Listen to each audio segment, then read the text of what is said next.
toleransi itu bukan seperti itu. Toleransi itu bukan justru mengikuti selera yang keberatan. Memang betul teroris itu ada gitu, tapi jangan bertopengkan teroris untuk menghabisi Islam. Nah, yang non-muslimnya ini gablek. Mereka tidak tahu, gitu loh. Yang memprotes pemerintah dibilang Islam radikal, kadrun, segala macam, pendukung khilafah segala macam. Emang non-muslim di Indonesia ini diapain gitu? Disiksa? Enggak tuh, itu Luhut bin Sarpanjaitan itu non-muslim, Kristen bisa jadi menteri. Itu Pak Kapolri itu Kristen bisa jadi pejabat negara. Banyak lagi. Lantas di mana dikatakan di negara kita ini non-muslim itu diperlakukan tidak adil? Di mananya? Hal teroris itu ya membuat takut. Teroris itu bukan harus meledakkan bom, bukan harus bom bunuh diri. Teror itu adalah menyebabkan ketakutan di tengah orang banyak. Itu adalah bentuk teror. Nah, kalau ada sekelompok orang juga yang justru menunjukkan kearogansiannya, lah kenapa Islam yang disalahkan? Itu orangnya, orang yang belum sadar hukum. Kalau memang di Islam itu diajarkan tidak boleh umat yang non-muslim itu mendirikan rumah ibadah, saya rasa tidak akan ada katedral di Jakarta itu, gereja katedral. Sejak negara kita ini berjuang melawan penjajah, Islam itu sudah menjadi agama mayoritas. Islam itu sudah menjadi agama terbesar di Indonesia. Sampai hari ini masih kita bicara begitu. Ada ribuan rumah ibadah lain di Indonesia yang didirikan.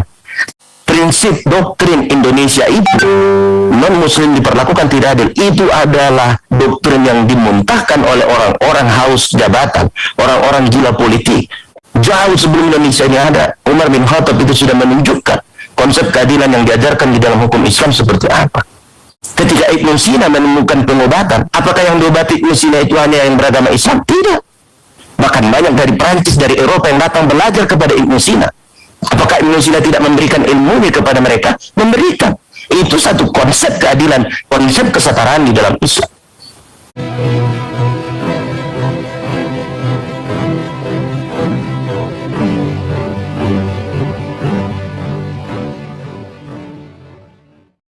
Assalamualaikum warahmatullahi wabarakatuh. Alhamdulillahillazi hadana li hadza wa ma kunna linahtadiya laula an hadanallah. Asyhadu an la ilaha illallah wahdahu la syarikalah wa asyhadu anna Muhammadan abduhu wa rasuluh. Puji syukur kehadirat Allah Subhanahu wa taala karena kita masih diberikan waktu dan kesempatan berjumpa kembali melalui channel Salam Satu Akidah. Semoga kita semua dirahmati Allah dan diberi kekuatan serta keteguhan hati di dalam iman Islam untuk terus meningkatkan iman serta ketakwaan kita kepada Allah Subhanahu wa taala. Baik, saudaraku semuanya, pada kesempatan kali ini saya akan menampilkan sebuah pandangan yang sangat positif dari seorang pengacara Kristen ya. Yang mana topik yang dibahas adalah untuk membantah bagaimana orang-orang yang fobia terhadap Islam ya, dengan berbagai macam tuduhan serta hal-hal yang negatif yang mereka tujukan kepada Islam secara keseluruhan ya. Nah, dengan diberikannya pandangan yang sangat objektif serta netral ya, tentu ini sangat berguna dan mudah-mudahan ada efek positif terhadap orang-orang yang tidak suka terhadap Islam ya. Nah, bagaimana nanti pandangan dari pengacara Kristen ini terkait hal tersebut kita akan dengar bersama. Namun sebelumnya saya mengucapkan terima kasih kepada saudaraku semua yang sudah mendukung channel ini dengan subscribe. Juga yang baru bergabung, jangan lupa subscribe, like, serta share-nya. Dan kita dukung juga semua channel Islam untuk terus bersama membentengi umat dari upaya pemurtadan serta penangkalan akidah umat Islam. Tanpa panjang mukadimah, langsung saja kita simak penjelasannya. Selamat mendengarkan.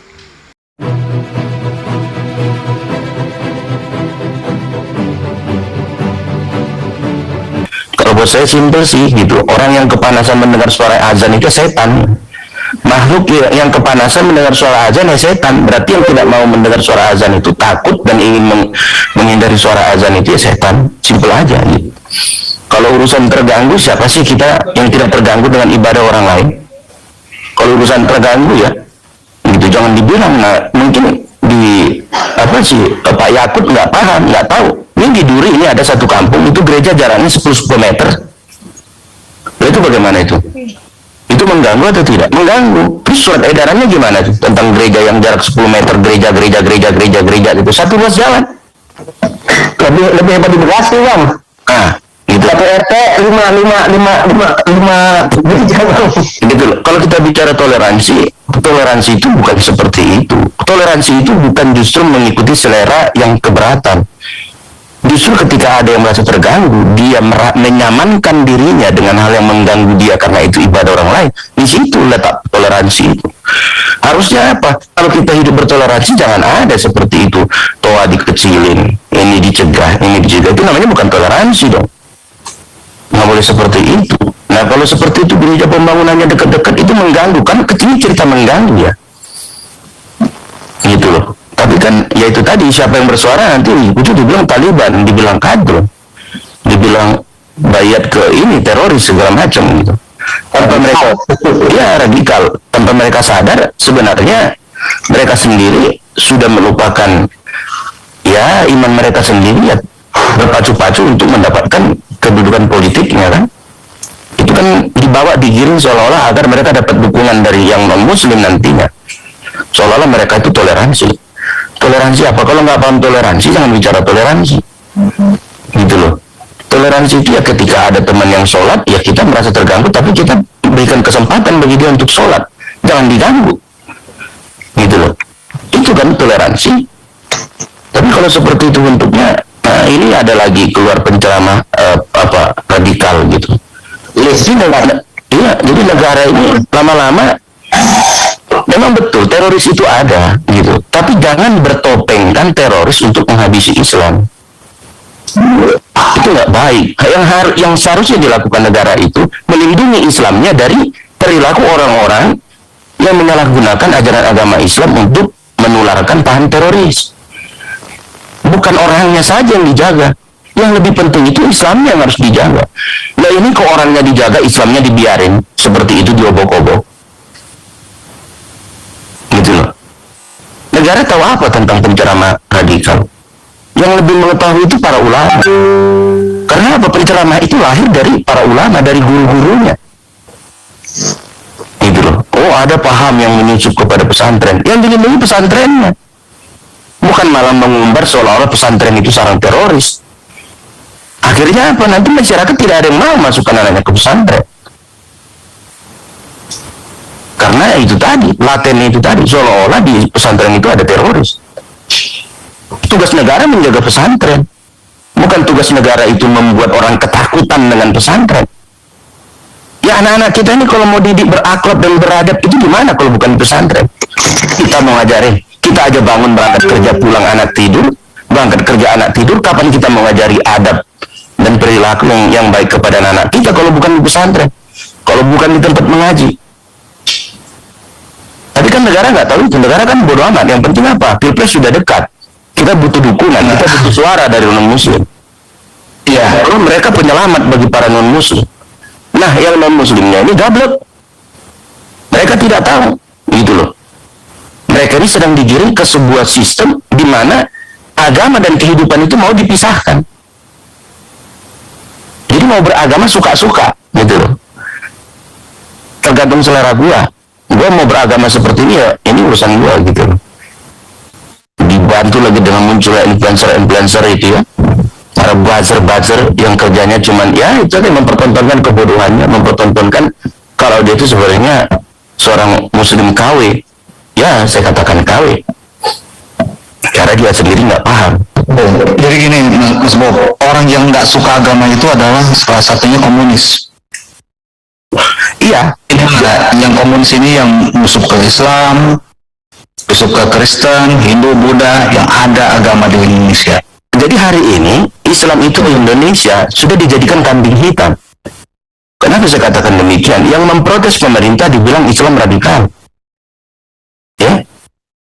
yang dibilang yang memprotes kebijakan pemerintah dikatakan radikal, kadrun, segala macam, pendukung khilafah segala macam.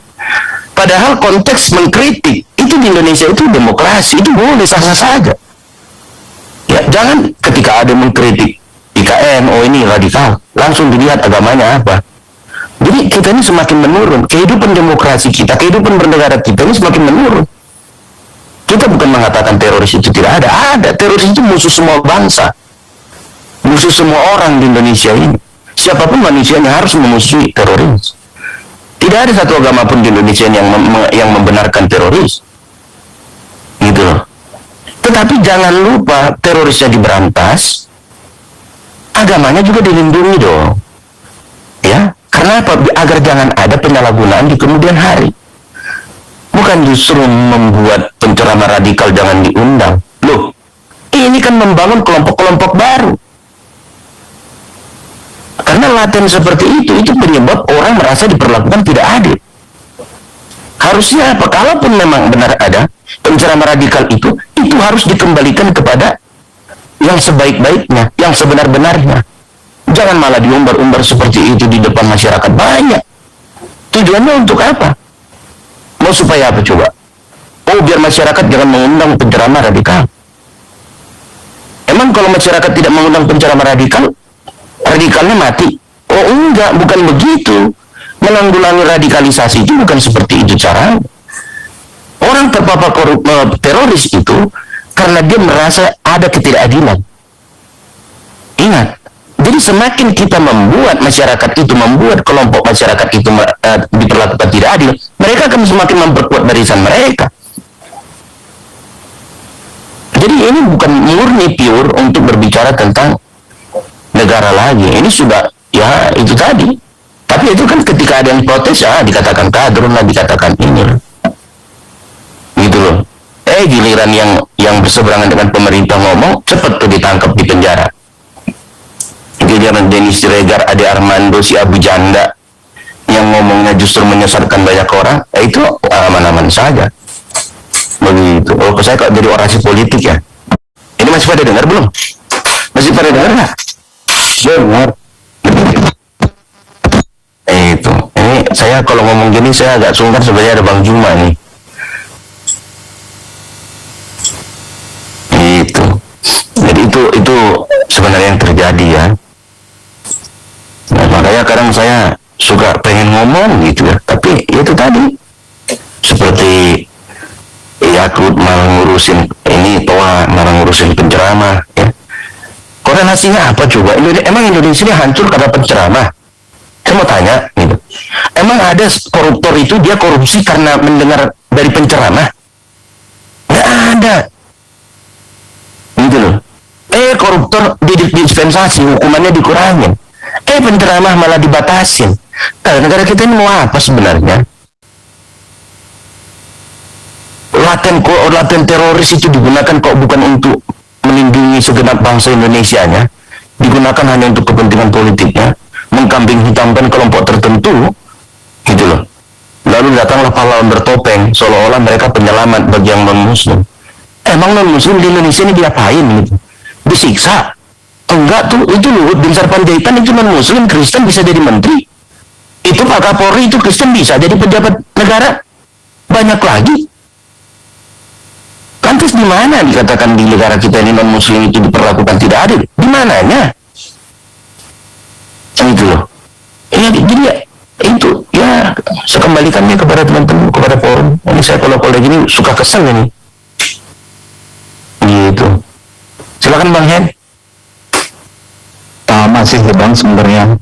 Kalau kesel itu lumrah lah. Cuman ya apa boleh buat, kita ini kan di bawah Bang, bukan di atas. Iya benar, tapi di satu sisi ya kita seperti saya nih, apa mungkin saya diam? Ini kalau kita bilang ini sebenarnya kezaliman, ya ini kezaliman itu, mengatasnamakan Islam untuk menzalimi sesama Islam, nggak boleh dong kayak gitu.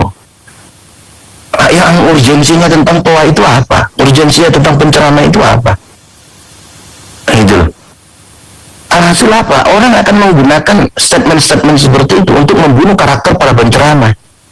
Nanti ketika ada para penceramah mengatakan kita harus melawan sebuah kemungkaran, wah ini radikal, dalam diundang.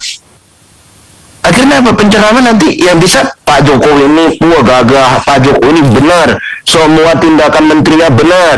Ya pokoknya yang asal bos senang. Itu bertentangan, nggak bisa. Di dalam Islam itu bukan seperti itu. Ya, di dalam Islam itu yang salah katakan salah, nggak boleh takut. Di dalam Islam itu nggak boleh jadi penjilat, nggak boleh. Yang melawan kezaliman itu harus kita lawan. Yang salah harus kita katakan salah. Karena kalau kita biarkan yang salah itu, kita diam-diam saja, ya kita lebih jahat lagi dari pelaku yang salah itu, pelaku kejahatan itu kan. Gitu loh. Bentar lagi ini akan keluar surat edaran baru, bukan toanya lagi yang dikurangi. Azannya ini bisa. Akhirnya apa? Nggak akan ada azan. Dengan statement ya kan jadwalnya kan tahu masing-masing. Sekarang kan bisa diakses melalui ini. Ngapain harus pakai toa azan? Akhirnya apa ya? Negara ini menjadi negara yang kehidupan masyarakatnya terpisah dari agama. Jadi kita ini udah kayak negara-negara komunis. Urusan agama itu urusan masing-masing. Jadi sila ketuhanan yang Maha Esa itu bisa-bisa nanti itu akan terhapus. Begitu. Saya nanti di CC coba aja deh kita angkat gitu untuk menyoroti, artinya sebagai kritik dari kita untuk menyoroti perlakuan-perlakuan yang justru itu berakibat ke depannya ya saya katakan Islamophobia, untuk menumbuh-kembangkan Islamophobia dengan bertopeng intoleransi, bertopeng teroris, bertopeng radikal gitu. Kok orang menjalankan akidah agamanya dengan baik dan benar sesuai dengan pokok-pokok ajaran agama Islam dikatakan radikal? Ini mau kemana negara kita ini? Gitu. Sampai kemarin peringatan Hari Mualaf juga itu dikomentari, dikatakan itu sebuah bayat ke Kadrun, ke Taliban segala macam gitu. Ini kan negara ini mengurusi yang mengganggu bagi pemerintah, ya, yang mengganggu. Itu yang diurusin. Coba aja kita di dalam Zoom ini semua memuji-muji, oh ya benar, oh ini mantap, Jokowi 3 periode, bila perlu 5 periode, oh kita ini aman semua. Gitu loh. Benar, kita ini aman semua. Benar, ini coba aja kita dan protes itu, wah udah habis kita kena ini. Tapi kalau buat saya sih nggak takut, itu saya akan, mungkin di channel saya akan bahas ini. Nggak mungkin saya diam. Kalau saya diam, pertanggungjawaban saya seperti apa sebagai manusia? Gitu loh, sebagai orang yang tahu itu salah tapi saya diam. Itu loh. Nggak mungkin dong nanti di akhirat saya dimintai pertanggungjawaban, saya nggak bisa kasih pertanggungjawaban. Gitu loh. Bodoh amat. Setidak-tidaknya dengan ucapan saya sudah menyampaikan. Karena kalau ini dibiarin Indonesia ini mau jadi apa sebenarnya? Itu ya. Oh, giliran yang baik-baik itu manusianya, giliran yang jahat itu radikal. Sejak kapan sih di dalam Islam ada radikal? Nggak ada tuh, Islam itu nggak ada yang nggak ada berbagai warna, nggak ada. Itu loh. Cuma karena mereka terganggu dengan kritik pedas itu tadi, ya dikatakanlah ini radikal. Penanganannya juga justru membiarkan membuka peluang lebar untuk orang-orang menjadi Islamophobia, ketakutan kan melihat pesantren. Sekarang orang udah takut tuh sama pesantren, awas teroris gitu. Udah takut tuh lihat orang berjilbab, bercadar ya, udah takut. Jadi pemerintah kita ini bisanya ngomong, tapi ketakutan yang muncul di tengah masyarakat itu nggak diantisipasi. Ini kinerja anak SD. Ini kinerja anak SD, itu cara-cara anak orang yang tidak memiliki pemahaman, orang yang tidak memiliki tanggung jawab terhadap orang banyak. Nggak boleh dong. Artinya apa? Ke depan terorisnya hilang, ya kita hidup dalam ketakutan. Padahal teroris itu ya membuat takut. Teroris itu bukan harus meledakkan bom, bukan harus bom bunuh diri. Teror itu adalah menyebabkan ketakutan di tengah orang banyak. Itu adalah bentuk teror. Tidak ada yang membunuh diri, tapi melihat orang berjilbab ketakutan, itu bentuk teror. Nah kita nggak ada lagi rasa aman dong di negara kita ini. Kita nggak ada rasa kenyaman lagi. Seolah-olah negara kita ini tanpa pemerintah. Begitu. Saya kembalikan Bang Hen, ini saya jadi ceramah nih, jadi saya ambil alih Zoom nggak ini jadinya. Jadi nanya BSS. Siapa? Begini ya, sedikit. Kita ini negara kesatuan Republik Indonesia ini kan dari dulu sudah terbentuk dengan kultur, dengan keanekaragaman berdasar Pancasila, persemboyan Bhinneka Tunggal Ika ya. Jadi dengan kultur yang turun-temurun, kita ini memang sudah ditakdirkan itu ya, kalau takdir itu memang hidup dengan bermacam-macam suku, ras, agama, dan adat istiadat.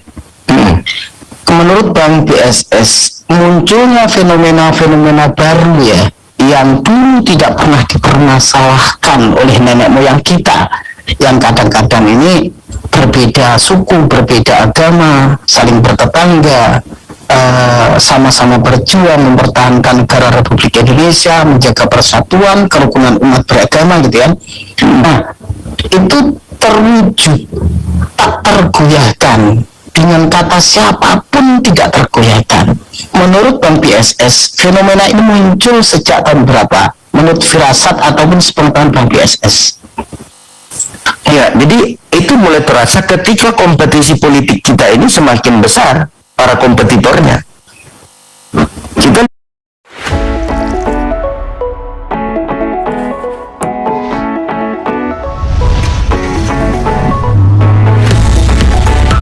lihat hari ini sudah mendekati puncak ya. Kenapa saya katakan begitu? Bahkan banyak ulama-ulama sekarang ini yang bertopengkan ulamanya, tapi tujuannya politik. Saya mau katakan itu. Kita bisa lihat, dan itu terbuka, hari ini terbuka lebar di hadapan kita. Gitu loh. Apakah semua ulama begitu? Tidak. Saya mau kasih contoh, seorang Buya Yahya yang sama sekali tidak doyan dengan politik. Gitu loh. Apakah Buya Yahya itu pernah memberikan statement atau pendapat yang kontroversial atau yang melukai akidah Islam itu sendiri? Oh, enggak pernah. Karena apa? Tidak ada kepentingan bagi Buya mau mendapatkan jabatan ini, mau mendapatkan jabatan itu, mau mendapatkan dukungan ini. Bodoh amat bagi Buya. Gitu loh. Nah, jadi yang terjadi fenomena seperti ini karena apa? Konstelasi politik itu, kompetisi politik itu sudah ini. Jadi pertarungannya itu sudah bukan pertarungan one by one lagi.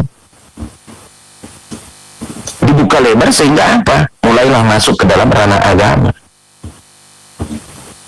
Itu. Jadi sebenarnya bukan kayak seperti PKS yang dituding ya politik agama.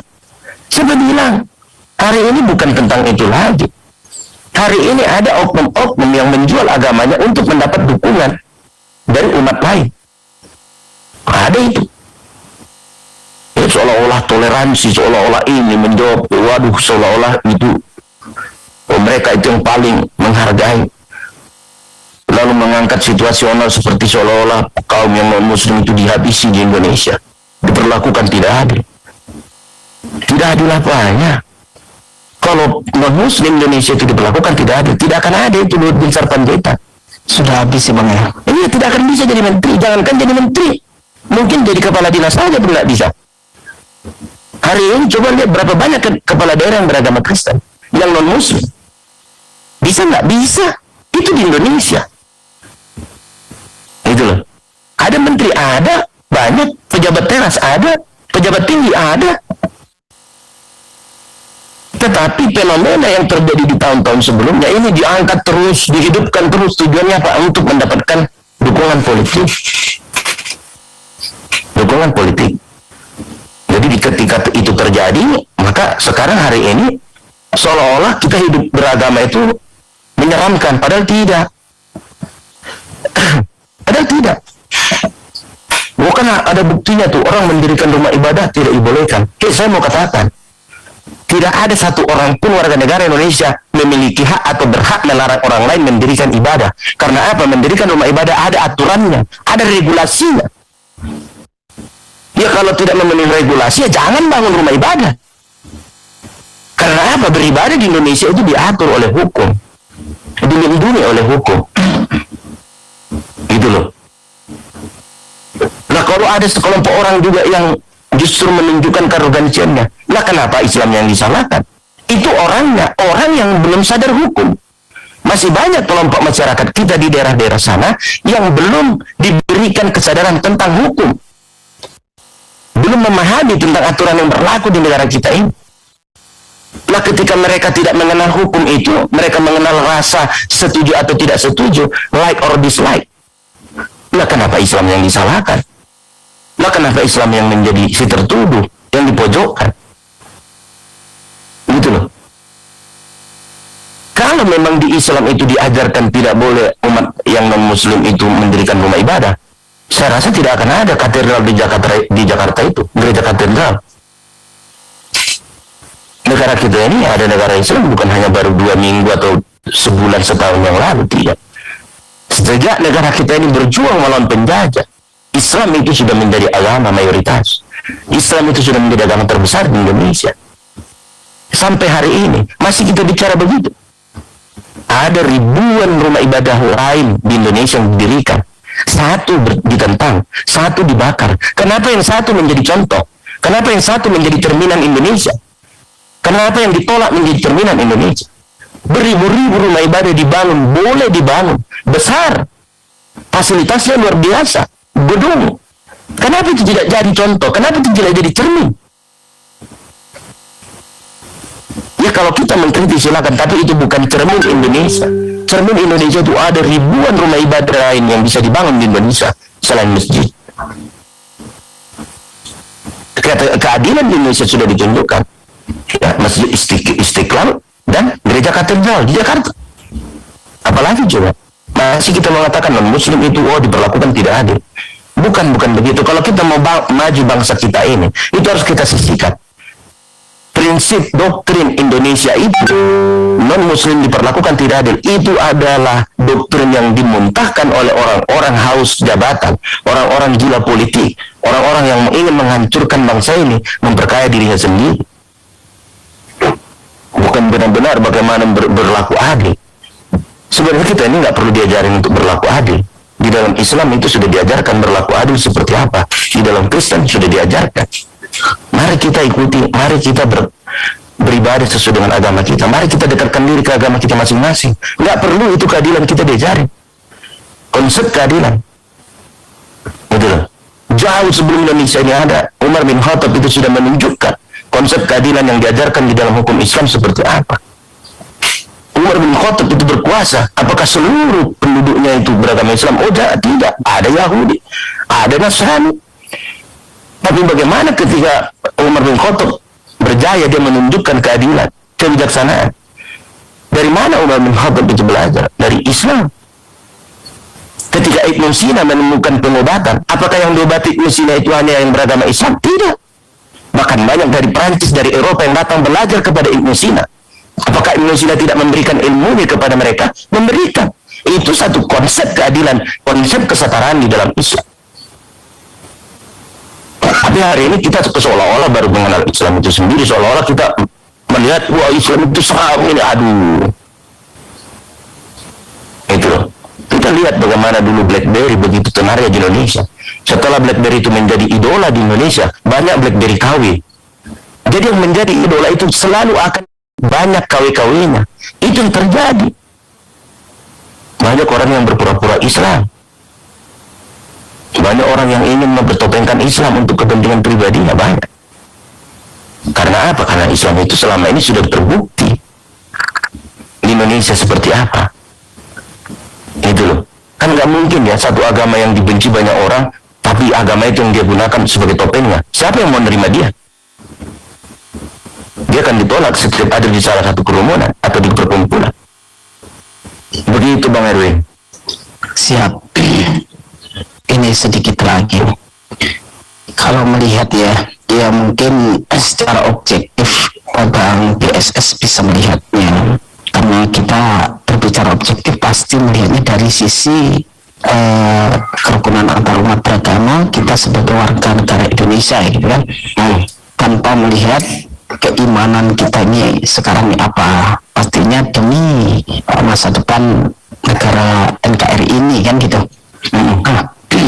Apakah ada kemungkinan hal-hal seperti ini, indikasi-indikasi gerakan-gerakan atau pengaruh-pengaruh di luar orang yang beragama yang ada di Indonesia, yang memanfaatkan agama di Indonesia ini yang selama ini dalam hidup rukun dan dalam hidup tentram gitu kan, mereka ingin mencapik-capik kerukunan itu, Bang PSS. Iya, pasti tujuan mereka karena apa? Saya contohkan dalam kehidupan bermasyarakat ya, kehidupan Islam itu adalah kehidupan yang paling sejuk ya. Makanya kita kalau hidup di tengah-tengah umat Islam, Islami gitu ya. Nah, ketika akidah ajaran agama Islam itu diobrak-abrik, tentu ini orang tidak akan Islami lagi. Ketika tidak Islami lagi, ini kerukunan akan terganggu, kerukunan akan carut marut. Saya contohkan pengusaha-pengusaha yang dalam bidang usaha atau bisnis simpan pinjam ya, yang mengambil riba itu untuk kepentingan usahanya, untuk keuntungan pribadinya. Orang-orang seperti ini tidak akan suka dengan ekonomi syariah, perbankan syariah. Mereka tidak suka. Karena apa? Karena di dalam perbankan syariah itu tidak mereka dapatkan. Keuntungan itu sangat sedikit karena mereka bodoh amat dengan ajaran agama. Yang penting gue dapat untung besar, gede. Gitu loh. Nah tentu ketika ini diobrak-abrik, kerukunan itu pun akan berdampak. Saya selalu katakan, Muslim yang taat itu akan menjadi rahmat bagi tetangganya. Ya, Muslim yang rajin ibadah itu akan membantu saudaranya, tetangganya, lingkungannya. Tapi kalau dia ibadah saja tidak mau, dia tidak akan mengerti bagaimana memperhatikan, menolong tetangganya yang sakit, menolong orang-orang yang butuh pertolongan, bagaimana bersedekah, bagaimana dia bisa menjalankan itu semua sedangkan dia pun beribadah jauh dari agamanya. Tetapi seorang Muslim yang taat, Muslim yang sungguh-sungguh menjalankan ibadahnya, Anda jangan perlu takut. Anda tidak perlu takut. Anda tidak perlu memberitahukan Anda lapar, dia akan datang memberikan makanan. Anda tidak perlu meminta, ketika Anda butuh dia akan datang menolong. Itu sudah saya rasakan. Saya masih tidur, tetangga saya yang Muslim datang memperbaiki atap rumah saya. Coba, saya tidak ada nyuruh. Cuman karena ketika dia lewat 2 kali, dia lihat itu atap rumah sudah rusak, besok pagi-pagi dia ambil tangga, dia manjat, dia perbaiki. Sampai sekarang Bapak itu hidup. Sampai sekarang Bapak itu ada. Dan Bapak itu tidak pernah meninggalkan sholat 5 waktunya. Saya lihat bagaimana rajinnya beliau ke masjid, bagaimana rajinnya beliau ikut pengajian. Dan si Bapak itu bisa begitu karena apa? Oh, karena saya pengacara. Oh tidak, bodoh amat, banyak pengacara. Tapi dia nggak seperti itu. Oh karena saya ini sering kasih duit sama dia. Sampai hari ini mulai saya bertetangga dengan Bapak itu nggak pernah kasih duit. Tetapi karena Bapak itu Islam yang taat. Karena apa? Bapak itu pasti diajarkan bagaimana menjadi rahmatan untuk tetangganya, ya, menjadi rahmat untuk orang-orang yang ada di sekitarnya. Begitu. Tetapi kalau kehidupan Islam ini sudah diobok-obok, sudah diganggu gugat, yes, itu semua tidak akan terjadi. Tidak akan terjadi. Jadi nggak usah perlulah mengajarin toleransi apa seperti ini. Seperti yang dikatakan Bu Yahya. Di dalam Islam toleransi itu bukan itu sudah diajarkan. Ya, berbagi, menolong, bagaimana menghormati yang sesama. Saya rasa kalau masalah toleransi ya Bang BSS, manusia ya, warga negara Indonesia ini ya, sudah dari nenek moyang itu sudah diajarkan, biarpun nggak tertulis ya, toleransi antar umat beragama ini kan. Kalau tidak pasti nggak akan terbentuk juga negara NKRI ini dengan beraneka ragam suku dan agama gitu kan.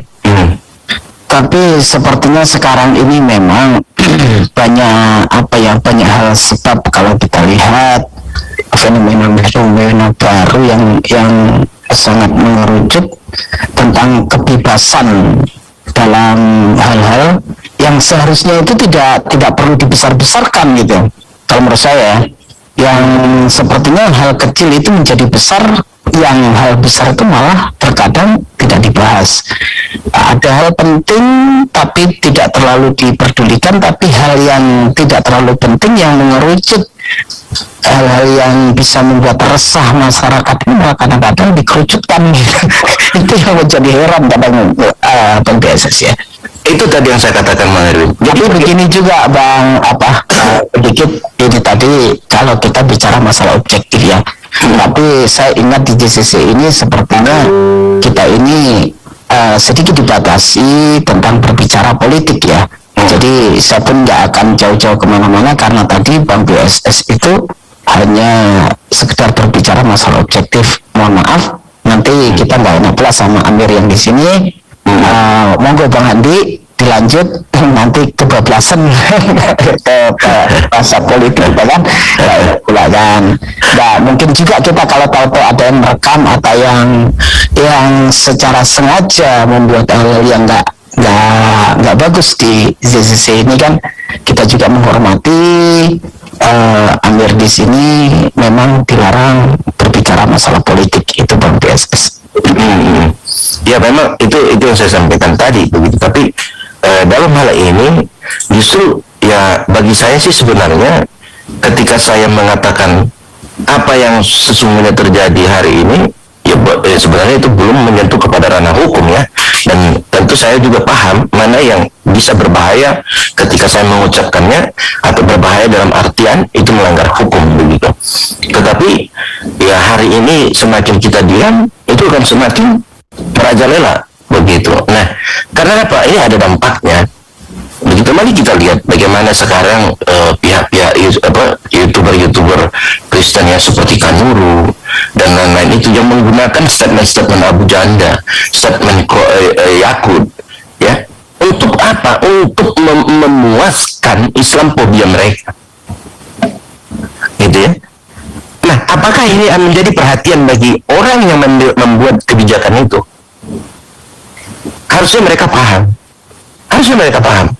Karena apa? Mereka itu menteri, bukan anak SD, bukan anak SMP. Harusnya mereka jaga dong. Karena apa? Setiap kebijakan itu harus berlaku adil. Dengan kebijakan seperti itu, maka tidak adil bagi umat muslim. Tidak adil. Karena apa? Efek dari kebijakan itu ada peluang bagi orang lain untuk menghujat Islam, untuk menghina Islam, untuk menghancurkan Islam. Ini tidak adil. Begitulah. Kalau menurut Bang BSS ini kita bicara yang apa ya, kalau lari ke situ nanti nggak enak pula kan. Bicara objektif tapi yang yang formal saja ya. Mungkin kita sudah tahu juga kalaupun kita bahas ada hal tertentu memang yang bukan ranah di Zoom lintas agama kayaknya itu Bang BSS. Karena ranahnya kita kan pastinya ada batasan ya. Yang lebih tahu pasti Amir kalau masalah batasan kan. Ranahnya itu nanti kalanya mungkin Bang BSS ada satu ruang berbicara tentang hal itu di room tertentu, apabila ada pembahasan yang mungkin ingin mengerucut kemana gitu. Tapi kalau di room umum seperti ini kayaknya malah pengen belajar. Bang BSS ini sangat berbeda ya tentang masalah ketuhanan dengan mungkin para debater yang lain gitu Bang BSS. Apakah berbeda gitu ya? Yang kita lihat kan seperti gini.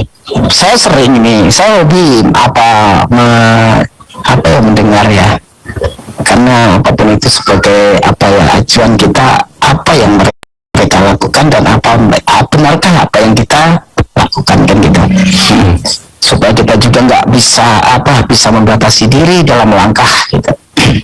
Kalau menurut Bang BSS ini channel-channel Kristen yang kayak Al Hayat itu menurut Bang BSS secara pribadi itu memandangnya gimana itu?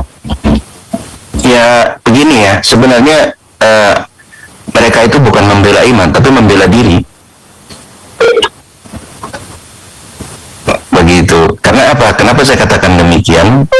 Karena justru mereka itu menyampaikan pembelaan-pembelaan itu jauh dari ini ya, jauh dari akal sehat, logika, nalar ya.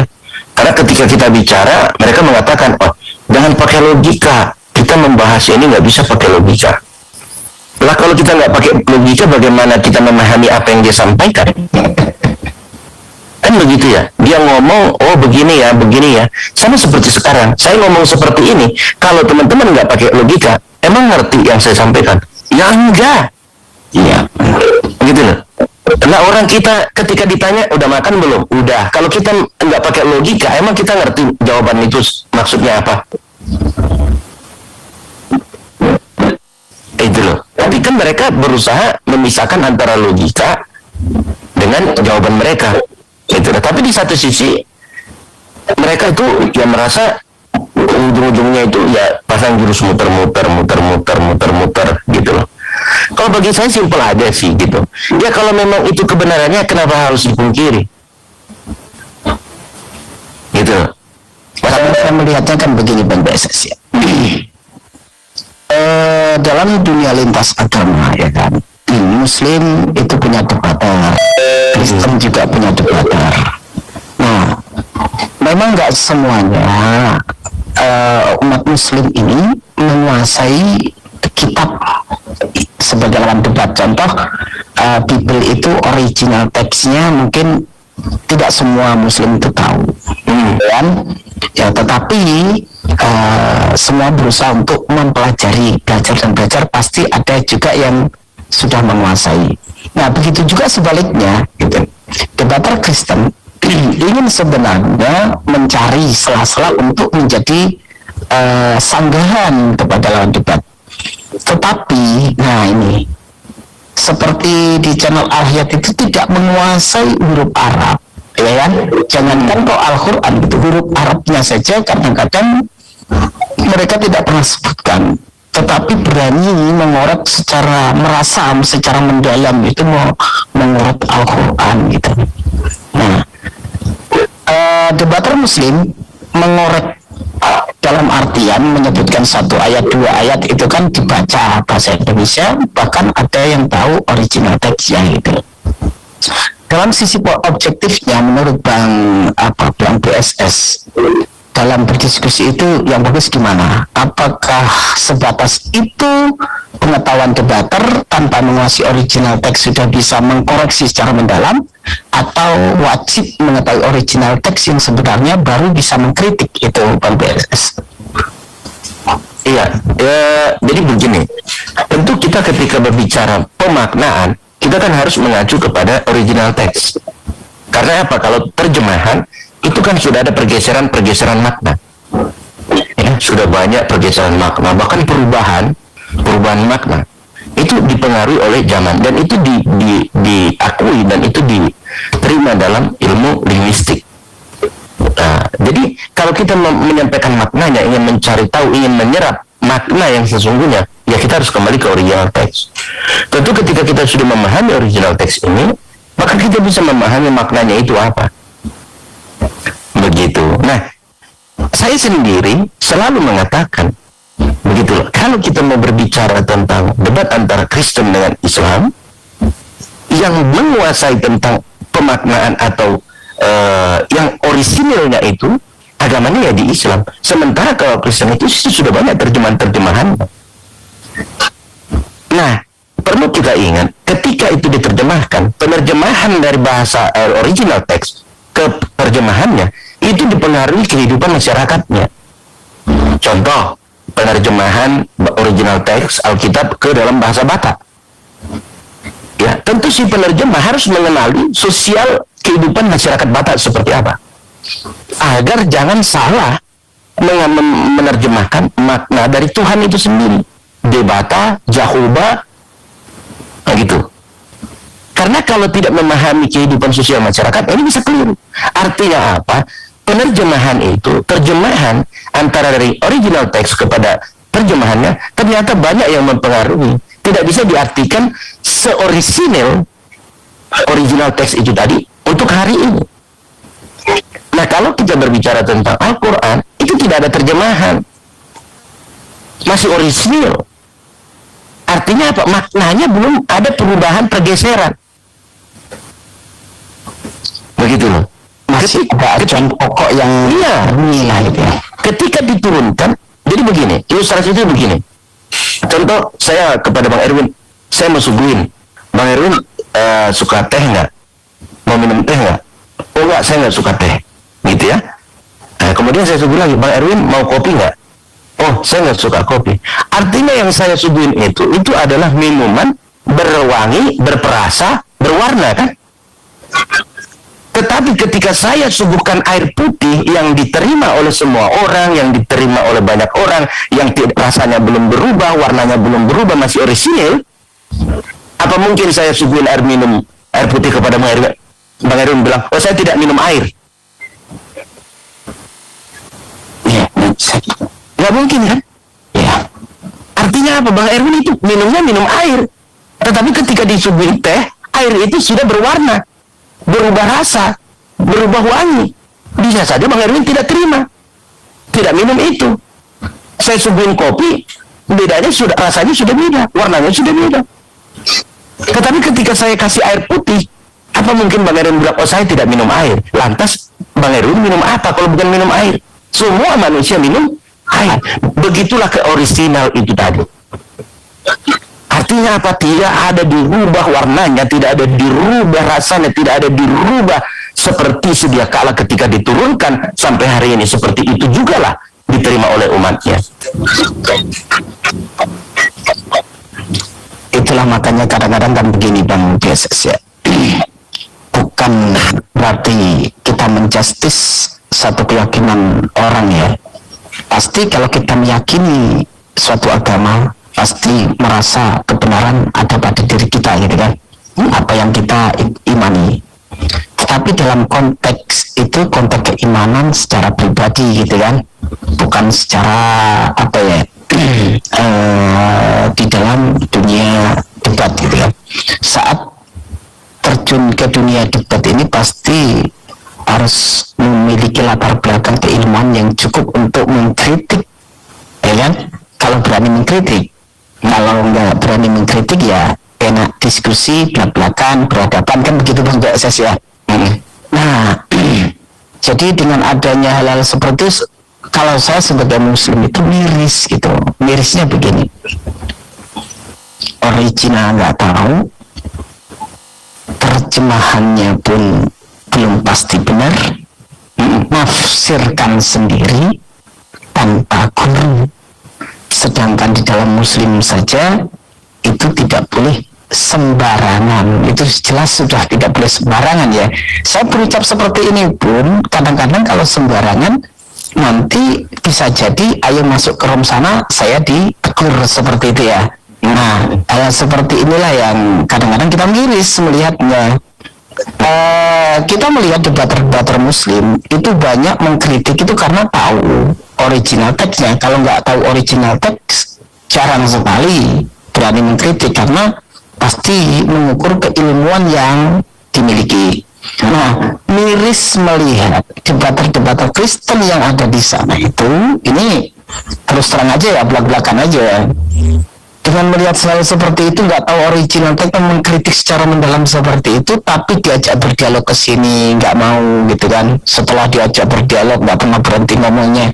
Jadi seperti inilah yang kita khawatirkan, bukan merusak keimanan orang, tapi merusak generasi anak muda yang akan datang, Bang BSS ya.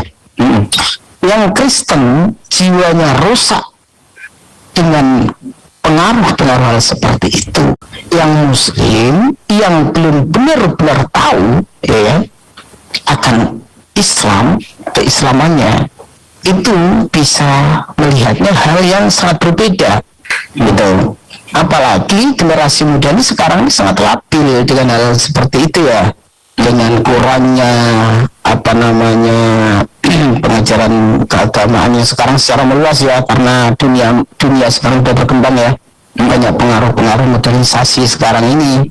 Nah, jadi melihat seperti itu, menafsir yang ngawur, entah itu datangnya dari mana, itu merasa sebuah kebenaran gitu kan, jadi miris gitu. Jadi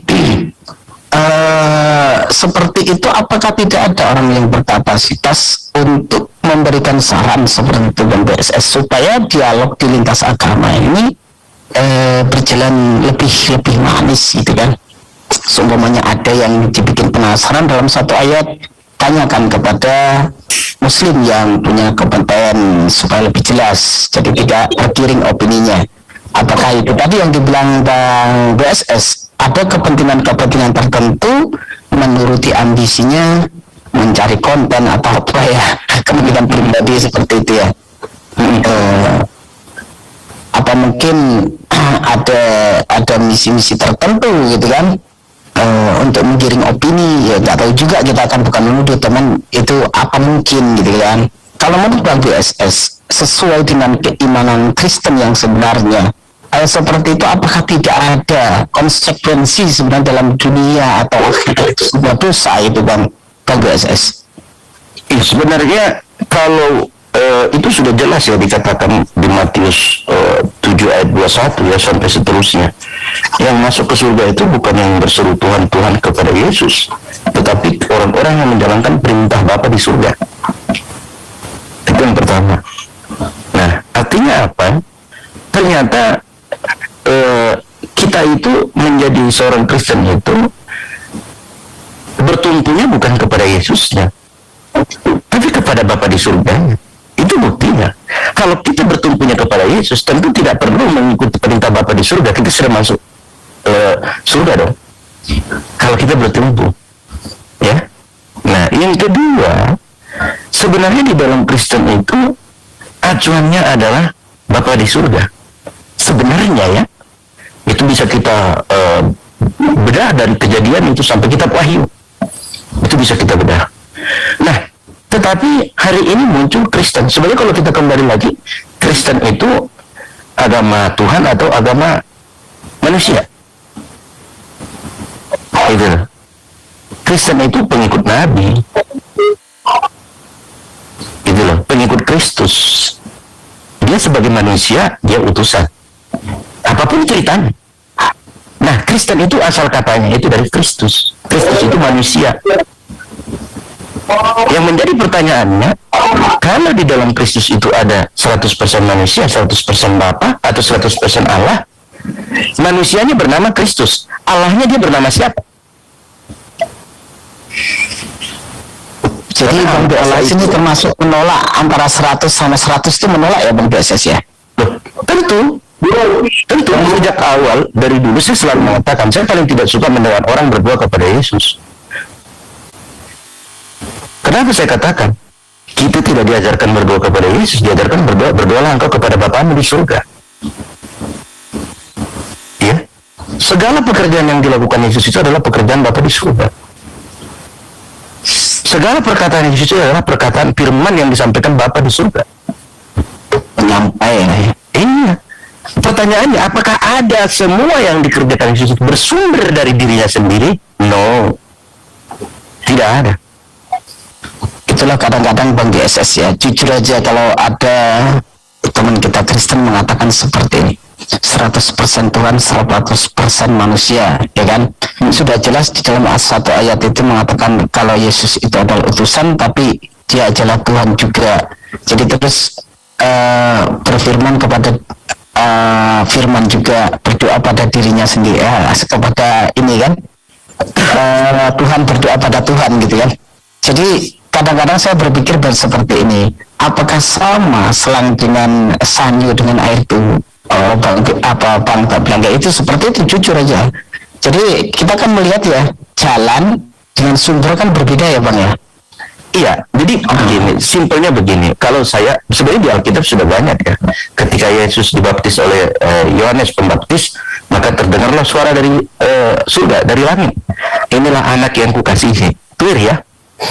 Ya, clear. Inilah anak yang kukasihi. Kalau memang Yesus itu adalah Allah, berarti suara itu suara Yesus sendiri. Nggak jujur dong. Mendengarkan suaranya sendiri ya. Masa dia ngomong untuk dirinya sendiri? Kata orang Jawa beruntel itu Bang. Iya, masa kenapa harus inilah anak yang kukasihi? Harusnya kalau ngomong itu, akulah Allah yang harus disembah. Itu. Tapi apakah ada demikian? Enggak. Yang terdengar suara oleh Nabi Yohanes Pembaptis itu, inilah anak yang kukasihi, hanya kepadanya aku berkenan. Beres. Ya, itu memang benar. Di dalam Islam juga Nabi Isa betul, itu seperti itu. Begitu. Nah kemudian dikatakan aku dan Bapa adalah satu. Berarti ada sebenarnya dua kan? Kalau aku dan Bapa adalah satu, bisa nggak nyembah? Ada dan di situ kan? Iya, bisa nggak hanya nyembah Yesus, nggak usah nyembah Bapa? Kenapa harus tiga pribadi? Kalau betul-betul itu satu, ya sudah satu saja disembah, kan mau 10, mau 15. Kalau mereka adalah satu, ya satu saja. Bisa nggak? Satu dalam konteks bukan kesatuan lah gitu ya. Loh, kalau bukan kesatuan, berarti mereka berada di area atau wilayah yang berbeda dong. Negara Kesatuan Republik Indonesia di satu teritorial, di satu wilayah. Kalau beda kesatuan berarti di wilayah yang berbeda. Jadi kalau Bang BSS mengartikan yang di situ satu, saya ini ingin mendengar dari Bang BSS ya. Karena banyak sekali pernyataan dari sahabat-sahabat Kristen ini kan menjelaskan tentang ketuhanan ya. Yang kata Esa itu kan berbeda-beda gitu kita mendengarkan gitu kan. Kalau menurut Bang BSS sendiri nih, itu Esa di dalam keyakinan Bang BSS ini gimana nih definisinya? Hidup yang kekal, mengenal Engkau satu-satunya Allah yang patut disembah dan mengenal aku sebagai utusanmu. Itu kalau kekal. Berarti nggak definisi dengan yang punya Tritunggal itu ya. Oh, itu kan lebih kepada begini, itu lebih kepada pengajaran bapak-bapak gereja. Oh gitu. Kalau saya membaca itu ya, saya memahami. Dan memang dari dulu saya tidak pernah berdoa kepada Yesus. Saya berdoa kepada Bapa di surga. Karena segala sesuatunya itu datang dari Bapa yang di surga.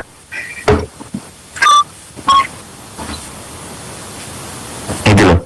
Karena apa? Kalau kita mengacu lagi, karena begitu besar kasih Allah kepada dunia ini sehingga dia mengaruniakan anaknya yang tunggal.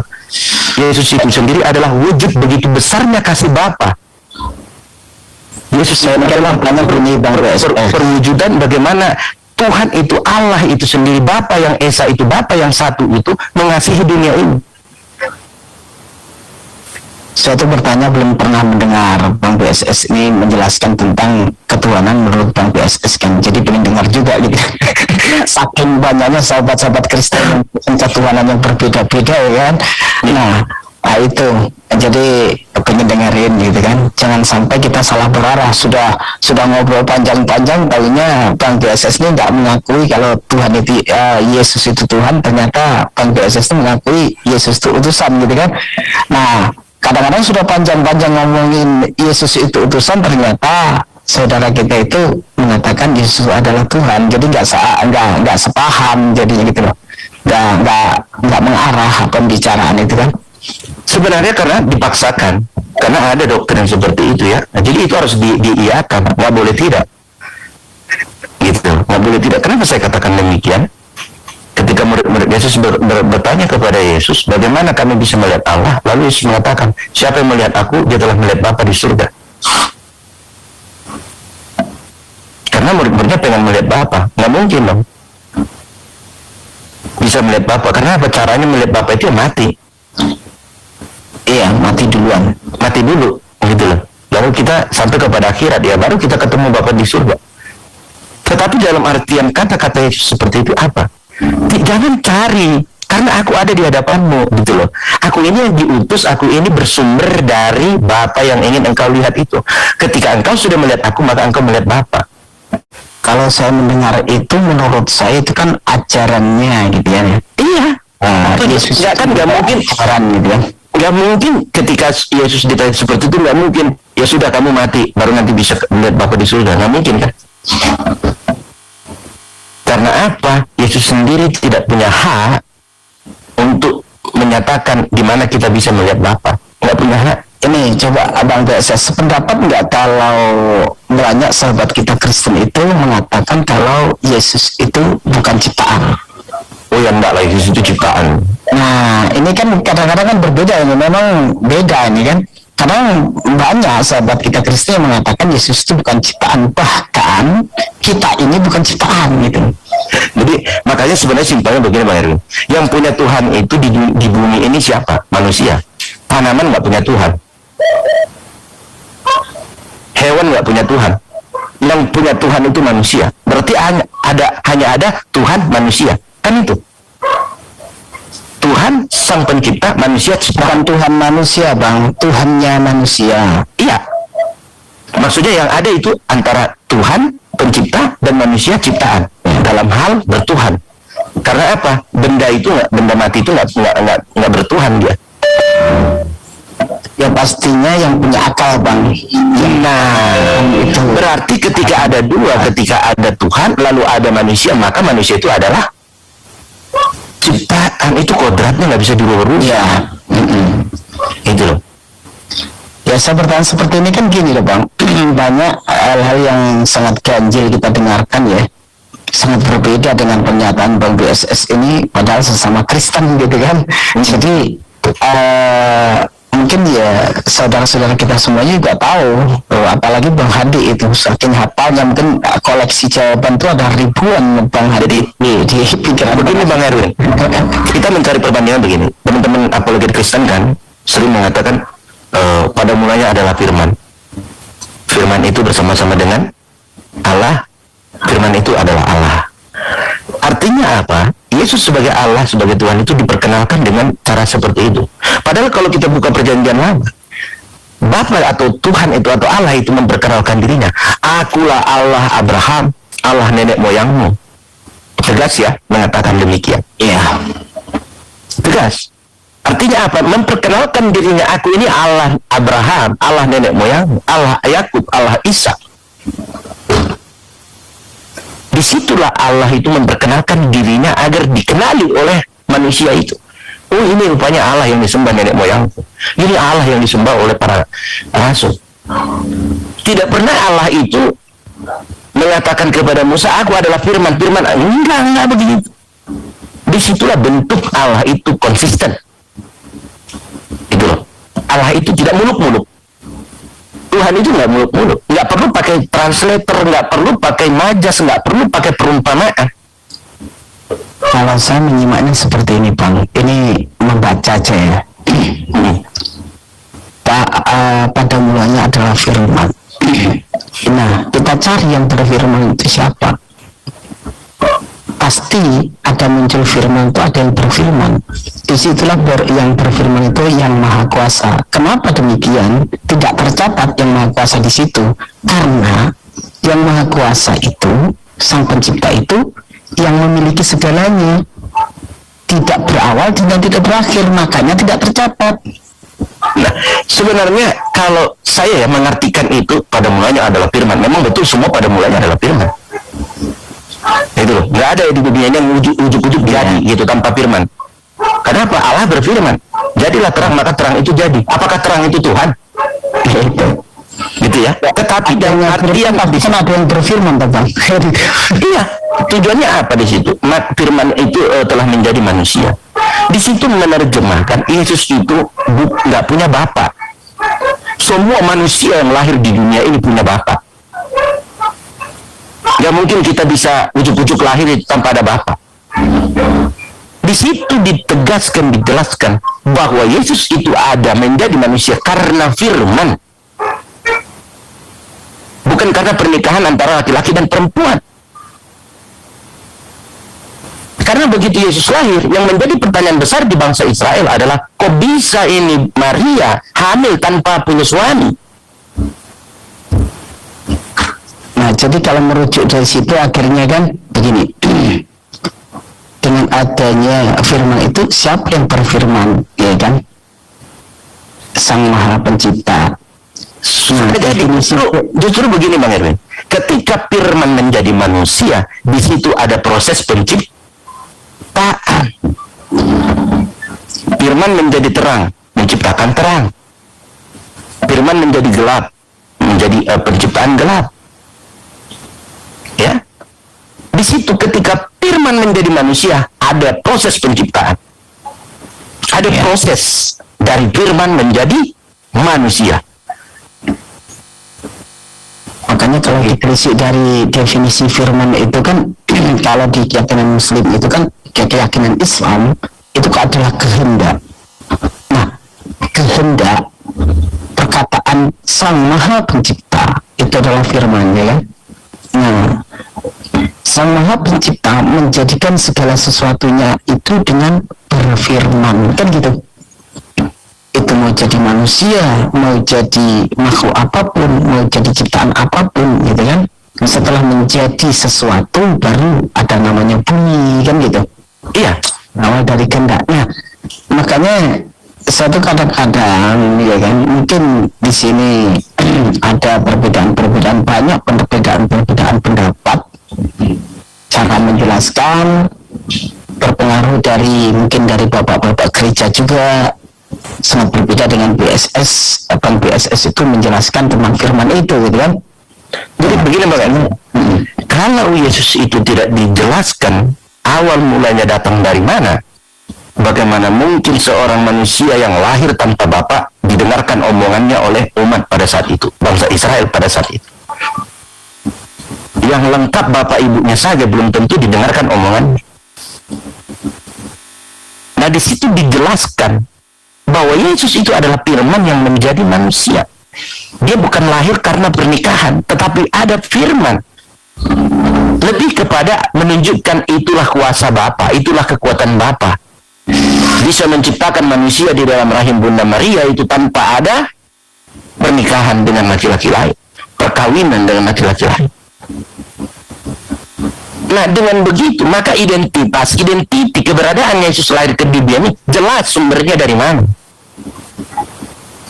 Sehingga apa? Pendukung orang untuk mendengarkan ajarannya itu sudah terpenuhi. Jadi memahaminya harus seperti itu. Kita harus melihat situasional pada saat itu.